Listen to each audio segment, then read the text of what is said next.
நிகழ்ச்சியின் தலைவர் கலாபூஷணம் திக்வல்லி சம்வான் அவர்கள் வழங்குகின்ற அந்த தலைமையுரையை இனி கேட்போம்.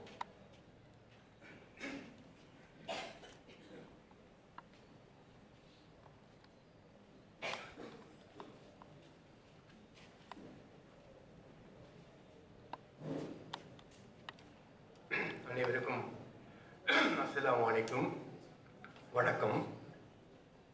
சபையிலே வீற்றிருக்கின்ற முதல்நிலை இலக்கிய ஆளுமைகள் உட்பட இங்கே வருகை தந்திருக்கின்ற இலக்கிய நெஞ்சங்களே, பிரதம அதிதிகளே, பெரும்புகர்களே, பெண் எழுத்தாளர்களே மற்றும் பெற்றோர்களே, அனைவருக்கும் எனது நன்றி தெரிவித்துக் கொள்கின்றேன். ரிம்சா முகமது அவர்களுடைய இந்த சிறுகதை தொகுப்புக்கு என்னை ஏன் அவர் தலைவராக தெரிவு செய்ய வேண்டும் என்று நீங்கள் சற்று யோசிக்கலாம். அவர் எழுத துடிக்கின்ற காலகட்டத்தில் இருந்து நான் அவரை அறிவேன். அவர் படிக்கின்ற காலத்திலேயே வானொலிக்கெல்லாம் சில சில துணுக்கெல்லாம் அனுப்புவார், காதார கேட்டிருக்கிறேன். ஆனால் அவரை நான் கண்டதில்லை. ஒரு நாள் எனது வெலிகமையில் அமைந்துள்ள எனது காரியாலயத்திற்கு அவர் தன்னுடைய தாயாரோடு வந்திருந்தார். வந்து, சார், எனக்கு இலக்கியத்தில் ஆர்வம் இருக்குது, கவிதை எழுதணும், கற்று எழுதணும், கதைகள் எழுதணும், உங்களோட உதவி செய்ய வேண்டும். அந்த அந்த சிறுமி, சின்ன வயசு, ஒரு ஒலவல் வயசு இருக்கும், அந்த பிள்ளையோட அந்த பேச்சை கேட்டதுமே அந்த முகத்துல காணப்படுகின்ற அந்த அறிவு கலைய ஆர்வத்தை பார்த்துமே எந்த வகையிலாவது இவருக்கு உதவ வேண்டும் என்ற எண்ணத்தோடு நான் அவருக்கு அனுப்புவது சிறு சிறு சிறு சிறு வழிகாட்டத்தான் செய்தேன். அந்த சிறு வழிகாட்டலை மனதில் வைத்து அவர் வளர்ந்த பிறகு எந்த ஒரு பேட்டி நடந்தாலும், எந்த ஒரு நேர்காணல் நடந்தாலும், எந்த சந்தர்ப்பத்திலும் என்னை முதல் கண் நன்றி செலுத்தித்தான் ஆரம்பிப்பார். அந்த வகையிலே இன்றைய விழா கதாநாயகி ரிம்சா முகமது அவர்களுக்கு என்னுடைய மனமார்ந்த நன்றியை தெரிவித்துக் கொள்கின்றேன். எனக்கு இந்த தலைமைத்துவத்தை தந்ததற்காக, அதுவும் இந்த கொழும்பு தமிழ் சங்கம் போன்ற பெரிய இடமொழிலே தலைமைத்துவம் ஏற்று நடாத்ததுக்கு வாய்ப்பு நடத்திட்டு நான் உண்மையிலே மனமகிழ்ச்சி அடைகின்றேன். இந்த விஷயத்துக்கு வருகின்றேன். இந்த இன்று ஆரம்பத்தில் நான் கண்ட ரிம்சா முகமது இன்று பல்துறையிலேயுமே சிறந்து விளங்குகிறவராக காணப்படுகின்றார். கட்டுரையாளராக, ஒரு கவிஞராக, ஒரு நூல் விமர்சகராக, அதுவும் சிறந்த நூல் விமர்சகராக, சிறுவர் படைப்பாளியாக, நேர்காணல் பணியை சிறப்பாக செய்யும் ஒரு ஊடகவியலாளராக, சஞ்சிகை ஆசிரியராக, சமூக ஆர்வலராக, இலக்கிய சொற்பொழிவராக, இவ்வாறாக பல துறைகளிலே தன்னுடைய ஆளுமையை செலுத்திக் கொண்டிருக்கின்ற ஒருவர் தான் ரிம்சா முகமது அவர்கள். இந்த விடயத்திலே குறிப்பாக சொல்ல வேண்டும், இலக்கியத்திலே அவர் ஆளுமை பெற்றது போல சமூக ஆர்வலர் அதை சற்று சொல்ல வேண்டும். நாங்கள் வெலிகமையிலே ஒரு மில்லேனியம் கல்வி ஸ்தாபனம் என்ற ஒரு ஸ்தாபனத்தில் ரிம்சா முகமதை வந்து மகளிர் பணி பொறுப்பாளராக நியமித்தோம். அப்பொழுது அவர் இலக்கியத்துறை மின்னி வருகின்ற நேரம் அந்த பொறுப்பை சிறப்பான முறையில் செய்தார். அப்ப அதன் தலைவர் எஸ்.எச். மௌலானா அவர்கள் இவருடைய பேச்சுவன்மையை பார்த்து எதிர்காலத்திலே ஒரு சிறந்த இலக்கியவாதியாக மாறக்கூடிய தன்மை ஒன்றிருக்குது, சப்பாடி கை கொடுக்க வேண்டும் என்று பல வகையிலே அவர்களுடைய முயற்சிக்கு ஒத்துழைத்தார். அடுத்ததாக வானொலி, தொலைக்காட்சி என்பவற்றில் தன்னுடைய ஆளுமையை, பன்முக ஆளுமையை காட்டியவர் தான் ரிம்சா முகமது அவர்கள். அடுத்ததாக குறிப்பா சொல்லணும்னு சொன்னால், தமிழ சொல்லுவாங்க, கம்பன் தொட்டால் அது அவன் அறியாமலேயே தொழுங்கிவிடும் சொல்வார்கள். அதே போன்று ரிம்சா முகமது அவர்கள் எதை தொட்டாலும் அது மிகவும் துலங்கி நிற்கின்ற ஒன்றாக மிளிர்ந்து நிற்பது அவருடைய எழுத்து கிடைத்திருக்கின்ற ஒரு ஊன்றிய சான்று தான் சொல்ல வேண்டும். அந்த வகையில் எதையும் சிறப்பாக எழுதுகின்றவர். எந்த கற்றையெல்லாம் எடுத்து பாருங்கள், நாங்கள் ஆரம்பத்தில் எழுதினால் போக போக போக போக எழுத்தெல்லாம் கோணல் மாடல மாறிவிடும். ஆனால் அச்சொட்டாக ஒரே அழகாக எழுதக்கூடிய அந்த எழுத்துத்துறையில் இருந்து அவருடைய ஆளுமையை அறிந்து கொள்ளலாம். அடுத்ததாக இவருடைய சாதனையை சொல்ல வேண்டும். இங்கே பெண் எழுத்தாளர் நிற்கிறாங்க, என் கண்முன்னிக்கே நிற்கின்றார் பாத்திமா நலீரா. நான் அறிய சிறந்த சிறுகதை எழுதியவர்.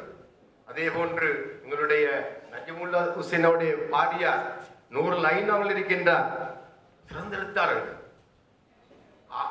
அவருடைய நான் சாதனை மெச்சுவதோடு ஷிம்சா முகமது எவ்வாறு வித்தியாசப்படுகின்றார். எங்களுடைய அகமது முனவர் ராஜா சொன்னது போல ஒரு புத்தகத்தை வெளிக்கொண்டு வருவதே ஒரு பிரசவ வேதனை. டொமினிக் ஜீவா சொல்வார், அவருடைய மல்லிகையை ஆரம்ப காலத்தில் பட்ட கஷ்டங்களை அவர் புத்தகங்களை கட்டாக கொடுத்து புத்தகசாலை கொடுத்தென்றால் எடுப்பார்கள். ஆனால் திரும்பி போனால் அந்த புத்தகத்தை அப்படியே திரும்ப தருவார்களாம். கேள்விப்பட்டு தெரியாது. அப்ப என்னென்ன காரணம், ஒருவராவது 50 பைசா கொடுத்த புத்தகம் வாங்க மாட்டாங்களா என்று டொமினிக் ஜீவாவுக்கு பெரிய சிந்தனை. ஒரு நாள் அவர் ஒரு விதமான ஒரு கெட்டையோட போட்டு கொடுத்திருக்கிறாரு. கல்ல கெட்டைன்னு சொல்லுவாங்க அந்த புத்தகத்தை. ஒரு வாஸ்துக்கு பிறகு கொடுத்து அந்த புத்தகத்தை அப்படியே கொடுத்திருக்கிறார். பார்த்தா அந்த கட்டு அவிழ்த்தே இல்லை. இந்த மாதிரியான முறையில் ஒரு புத்தகம் வெளியிடுகிறவருக்கு வேகப்பட்ட சோதனை மத்தியில பூங்காவனம் என்று சொல்லக்கூடிய மகளிர் இதழை 38 இதழ்கள் வெளியிட்டிருக்கின்றார். பெரும் சாதனை. பெண்களுக்காக வெளியிட்ட ஒரே ஒரு சாதனையாலும் அவர்தான். தென்னிலங்கையிலே நிறைய பெண் எழுத்தாளர் இருந்தார்கள். அசீனா வஹாப், அதே போன்று மசீதா புன்யாமி, இப்படி ஏராளமான பெண் எழுத்தாளர்கள். வெலிகமையை பொறுத்தவரையில காமிலா மெகாதர் ஒரு சிறந்த எழுத்தாளர் காணப்பட்டார். ஒருவரையுமே காண்பதற்கு இல்லை. பெண்களுடைய திருமண வாழ்க்கையோடு அவர்கள் தங்களுடைய இலக்கிய வாழ்வுக்கு விடை கொடுக்கின்றார்கள். ஒரு வசூலல்.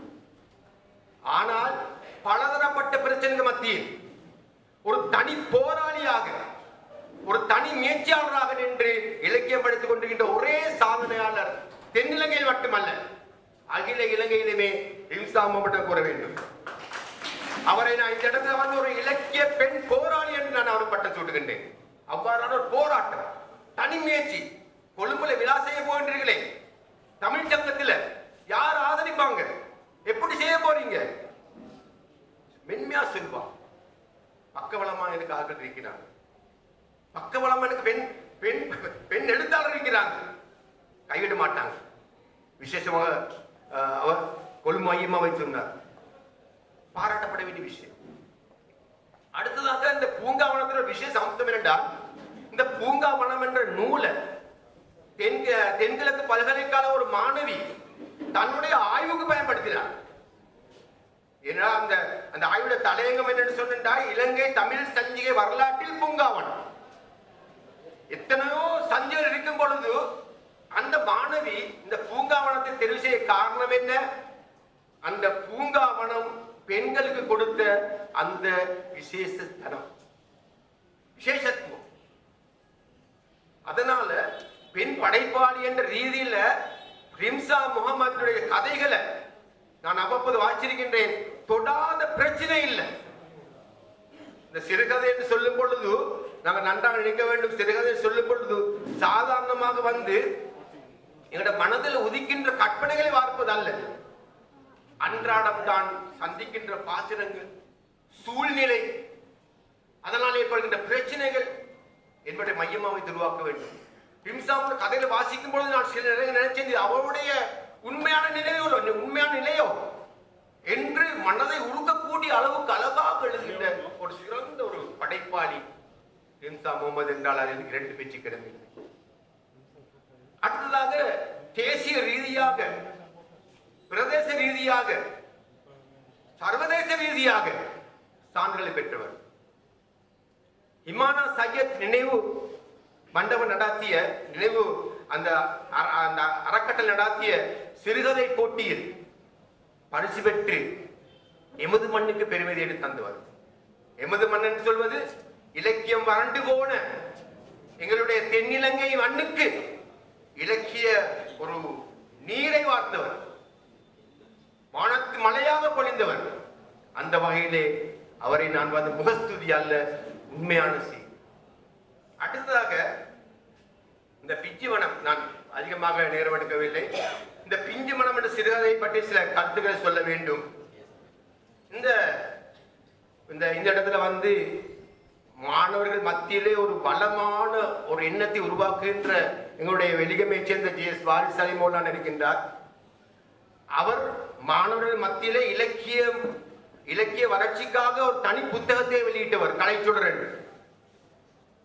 அந்த வகையில மாணவ பருவத்தில தான் வந்து நாங்கள் எழுத்தாற்றல் வர வேண்டும், கவிதை உணர்வு வர வேண்டும், சிறுகதை எழுது உணர்வு வர வேண்டும். அதற்காகத்தான் பாட விதான குழுவினர்கள் பாட புத்தகங்கள்ல சிறுகதைகளை சேர்க்கின்றார்கள், கவிதைகளை சேர்க்கின்றார்கள். பாட புத்தகத்தை நான் அறிய புகழ்பெற்ற எழுத்தாளர் இளைஞர்களுடைய மச்சான் என்ற கதை இடம்பெற்றிருக்கின்றது. திக்வலை கமாலுடைய நேசம் மறவா நெஞ்சம், உமா வரதராஜனுடைய எலியம், பார்த்திவனுடைய தீவு மனிதன், பித்தன் சாவுடைய இருட்டறை, மு பஷீருடைய தெளிவு, ஓட்டமாவுடைய அரபாவுடைய மூத்தம்மா, அருமையான கதைகள், மாணவருடைய மனதை தொடுகின்ற கதைகள். நாங்கள் எழுத தொடுகின்ற நேரத்தில் கூட நாங்கள் வளர்ந்தது சிங்கள சூழலில், கை கொடுக்க எவருமே இல்லை. நாங்கள் வந்து பாட புத்தகத்தை மையம் வைத்துத்தான் அந்த கவிதைகளை பலதரை வாசித்து சந்தங்களை உணர்ந்து அந்த கவிதை இலக்கணங்களை அறிந்துதான் கவிதை படைத்தோம். சிறுகதைகளும் அப்படித்தான். விசேஷமா சொல்ல போது என்னன்னு சொன்னால், இந்த சில இந்த பாட புத்தகங்களை வந்து சேர்க்கின்ற சிறுகதை சேர்க்கும் பொழுது சில சிந்தித்து பார்ப்பதில்லை. உதாரணமாக கம்ப்யூட்டர் கதை ஒன்று வருகின்றது. கம்ப்யூட்டர் அந்த கதையில மாணவனுக்கு பொருத்தமா இல்லையான்னு நீங்க வந்து போய் பாருங்க. இந்த தடவை ஓலவலுக்கு புத்தகத்தில் இருக்கிற கதை கம்ப்யூட்டர் கதையில வந்து காதல் வினயங்கள் சொல்லலாம், பிரச்சனை இல்லை. என்னடா ராமனும் காதலிச்சா சீதை காதல சொல்லலாம், காம ரசமிடப்படக்கூடாது. அந்த கம்ப்யூட்டர் கதையில இடைக்கிடையே மாணவர்களுக்கு பொருத்தமில்லாத வசனங்கள் கையாளப்பட்டுகின்றன. இதுவரை 8 பதிப்பு வந்து விட்டது, ஒரு திருத்தமும் இல்லை.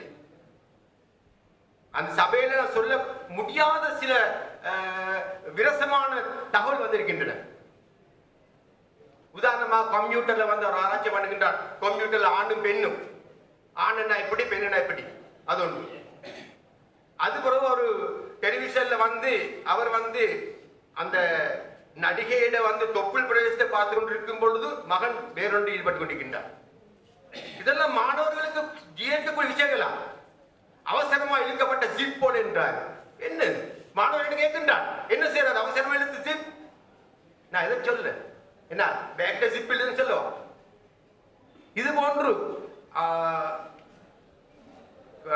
மனதில் வனப்பை ஏற்படுத்தக்கூடிய வசீகரமான தோற்றத்தை உடைய அப்படி இப்படியான முறையில் விரசமானது. இன்னொரு இடத்துல வந்து ஆங்கிலத்துல வந்து 2 பேரும் பரிபாசையை பேசிக் கொள்றாங்க. ஆகவே சிறுகதை என்பது மாணவர் பருவத்திலிருந்து உருவாக வேண்டியது, மாணவர்களிலிருந்து வெளிவர வேண்டியது. அவ்வாறான சிறுகதைகளை வந்து சிறந்த முறையில, எல்லோருக்கும் பொருத்தமான முறையில, சிறப்பான முறையில எழுத வேண்டும் என்பது என்னுடைய அபிப்பிராயம். அந்த வகையில பிஞ்சு மனம் ஒரு சிறந்த ஒரு சிறுகதை தொகுப்பென்று உங்களுக்கு முன்னாலே தரப்பட்டிருக்கின்றது. அதை வாசித்து கருத்துக்களை தெரிவிப்பதும் விமர்சிப்பதும் உங்களுடைய பொறுப்பு. இறுதியாக ஒரு சின்ன விடயவுடன் சொல்லிக் கொடுத்து விடைபெறுகின்றேன். தென்னிலங்கையில வந்து நிறைய பெண் படைப்பாளிகள் இருந்தாங்க. ஜமீனா சாஹிப், ஹசீனா வஹாப், மசிதா புன்யாமின், திக்வலில நசீமா அமீர், நசீஹா அமீர்.